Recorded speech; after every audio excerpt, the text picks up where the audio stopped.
આવો આવો હેમાબેન, કેમ છો? જય શ્રી કૃષ્ણ. આવો. અરે, તમે તો આ નવરાત્રની તૈયારીમાં લાગી ગયા લાગો. હા જુઓ, આ નવરાત્રીમાં અમે છે ને માતાજીના તોરણ બનાવીએ છીએ.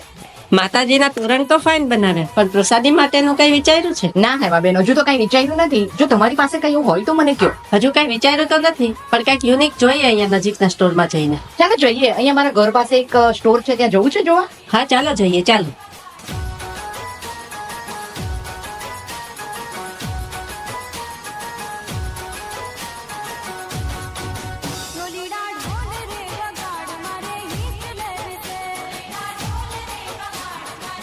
ઇન્દુબેન, મને અહીંયા કઈ યુનિક નથી લાગતું.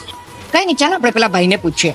ભાઈ, નવરાત્રીની પ્રસાદીમાં કઈ નવું આવ્યું છે? ચાલો તમને નવું બતાવું. હમણાં જ કૃષ્ણા પાનમાંથી નવી વેરાયટી એવી છે, તમને ટેસ્ટ કરાવું. આ ચોકલેટ પાન બોલ છે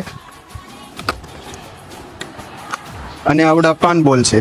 હા, આ બંને- યુનિક છે. ઇન્દુબેન, બંને ફરાળી છે. પેલા ચાખો, પછી યુનિક. હા આ યુનિક છે.